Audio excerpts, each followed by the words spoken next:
এখন বাজারে জলপাই পাওয়া যাচ্ছে, আর এই জলপাই কিনে নিয়ে এসে টক আচার বা মিষ্টি আচার বানিয়ে রেখে দিলে এখন বছর ভর ধরে খাওয়া যাবে।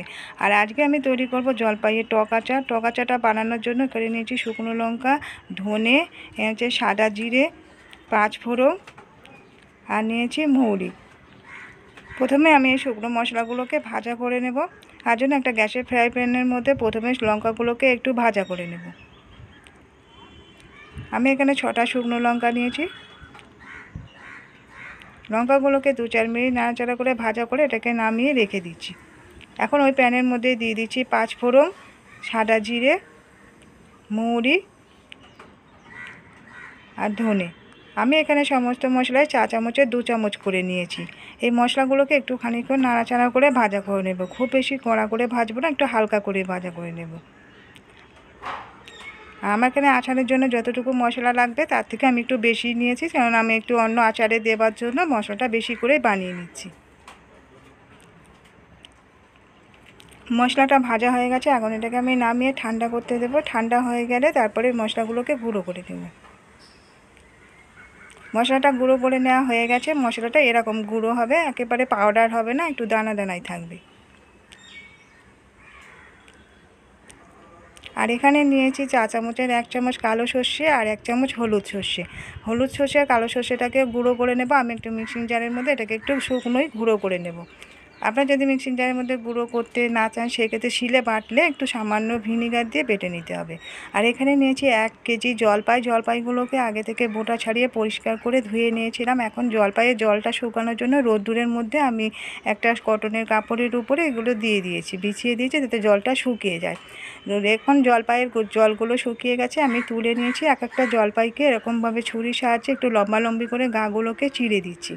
আপনি যদি রোদ্দুরে শুকাতে না পারেন সেক্ষেত্রে পরিষ্কার কোনো কটনের কাপড় দিয়ে ভালো করে জলপাইয়ের গায়ে জলগুলোকে শুকিয়ে নিতে হবে, যেন জলপাইয়ের গায়ে এতটুকু জল না লেগে থাকে। জল থাকলে এই জলপাইয়ের আচারগুলো নষ্ট হয়ে যায় তাড়াতাড়ি। তো জলপাই না, যে কোনো আচারের ক্ষেত্রে টক আচার জল যেন না থাকে, জল থাকলে আচার নষ্ট হয়ে যাবে তাড়াতাড়ি। জলপাইগুলো সব চিড়ে নেওয়া হয়ে গেছে। এখন আচারটা বানানোর জন্য আমি গ্যাসে কড়াই বসিয়ে দিয়ে দিচ্ছি এখানে 4 কাপে 3 কাপে সর্ষের তেল। তেলটা খুব ভালো করে গরম করে নিতে হবে। তারপরে দিয়ে দিলাম 1 চা চামচ পাঁচফোড়ন। এবারে জলপাইগুলোকে দিয়ে দিচ্ছি।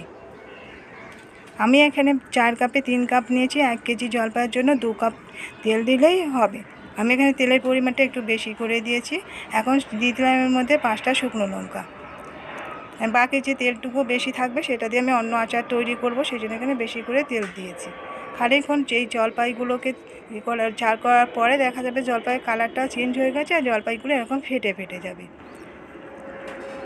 এখন একটু নেড়ে দিচ্ছি।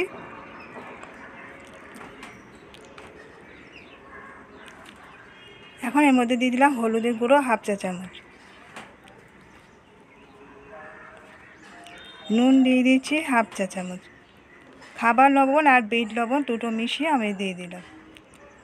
এখন নুনগুলোকে দিয়ে মিশিয়ে দিচ্ছি আর চিনি দিয়ে দিচ্ছি 4 কাপের 1 কাপ। যেহেতু জলপাই ভীষণ টক হয়, একটু স্বাদে কষটা হয়, কষটা আর টক ভাবটা যাতে অতটা লাগে সেই জন্য চিনিটা দেয়া। চিনিটা দিয়ে এখন ভালো করে নাড়াচাড়া করে আরও খানিকক্ষণ জাল করে নেব। এখন যে সর্ষেগুলোকে গুঁড়ো করে রেখেছিলাম সেই সর্ষে গুঁড়োগুলো দিয়ে দিলাম, দিয়ে আবারও মিশিয়ে দিচ্ছি খানিকক্ষণ।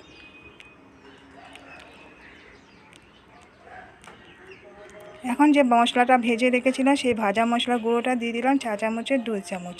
ভাজা মশলাটাকে দিয়ে এবারে দিয়ে দিচ্ছি ভিনিগার দিয়েছি 4 চামচের 2 চামচ। ভিনিগারটা দিয়ে এবারে ভালো করে আবার নাড়াচাড়া করে খানিকক্ষণ জাল করে নেব। এই ভিনিগারটা দিলে আচারটা অনেক দিন অবধি ভালো থাকে। এবারে আচারটাকে আমি নামিয়ে নেব। নামিয়ে এটাকে ঠান্ডা করতে দেব। ঠান্ডা হয়ে গেলে কোনো কাচের বয়ামের মধ্যে রেখে দিলে অনেক দিন অবধি ভালো থাকে, তবে মাঝে মাঝে রোদ্দুরে দিতে হবে।